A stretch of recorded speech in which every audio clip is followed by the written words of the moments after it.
What's going on, everybody? I have my girl Winter here today. She is a lightning pied, which is an exanthic pied. Exanthic is a color mutation where they lack yellow pigmentation, which gives them a very pretty gray silvery color.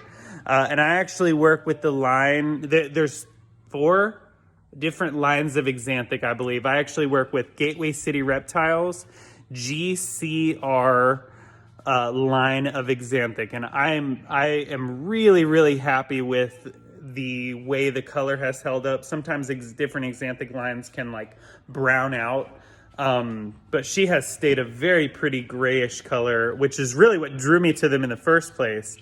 And I very first heard about this morph in 2015, 16, I believe, and I purchased her in 2017.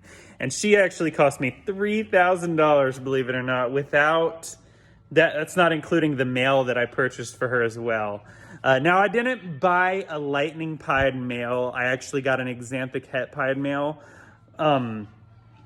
So what you get when you cross those two is all of the babies will be exanthic. That's the way that the recessive mutation works.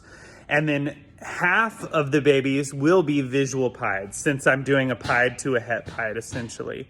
So I successfully collected eggs from her last year. There were 7 eggs and they were beautiful. They were perfect. They were fertile. I saw veins in them when candling, and all of them went bad. I think I told this story on Instagram, but for those of you who don't know, yeah, all of her eggs went bad. And of course it was my fault. I got a new incubator.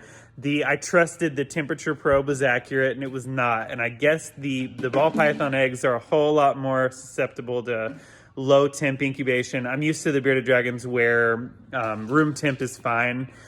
They just take a lot longer to hatch out. So yeah, I all of my eggs went bad, and then after the fact, I didn't know what happened. Sometimes with the bearded dragons, you'll get a good clutch and they'll go bad, and there's really no rhyme or reason. It's just the way it goes sometimes. So I kind of was like, that had to have been what happened, you know? And anyways, my wife was like, why don't you check the temperature with something else, you know? So I got the temperature gun, and of course she was right. It was reading like way low. It was like upper 70s. It was really crazy. I think it was where the incubator was. It was kind of in a chilly room, and there was yeah, I'm not I'm not gonna get into it, but it was way colder than it should have been. So anyways, that was the only snake clutch in there. And after that, we collected 7 or 8 more clutches that year. I made the correct adjustments to get the temperature where it should be. Bye. That's Axel. He's helping me out today. So I got the temperature to where it should be and didn't have any more problems. The rest of the snake eggs hatched out perfectly fine. I may have lost 1 or 2 here and there, but for the most part, they did great.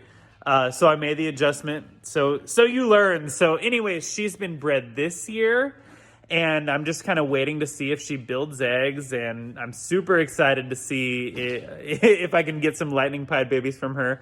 And if she doesn't produce eggs this year, that's okay too. She'll go again probably next year. Sometimes they can give themselves some time off, so we will see what she decides she wants to do. So that's the other thing I was going to say was I don't really force my snakes or rush them into, or any of my animals for that matter, leopard geckos, the bearded dragons. I don't rush them into being ready to breed and produce babies. I don't like to overfeed them or power feed them. I like everything to be slow and easy with the reptiles. And I think they have a much longer, happier life when you care for them that way, as opposed to just, power feeding them. So I kind of let them tell me what's going to happen and not the other way around.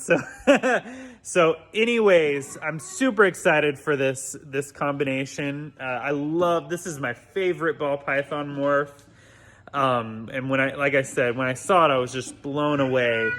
In the future, I hope to get a male from her, because then I could pair him potentially to a variety of different crosses and go after different things. I would love to breed Desert Ghost into this eventually, and also Orange Stream. I think Orange Stream and lightning pieds do some crazy things. So, and I have some other ideas as well. I have a lot of cool ideas for this cross in my head. So anyways, I will make some more snake and leopard gecko videos in the future, everybody. Please like, share, and subscribe to my YouTube channel.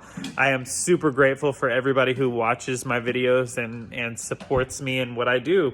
And I hope you all have a blessed rest of your day, and I will see you next time. Bye-bye.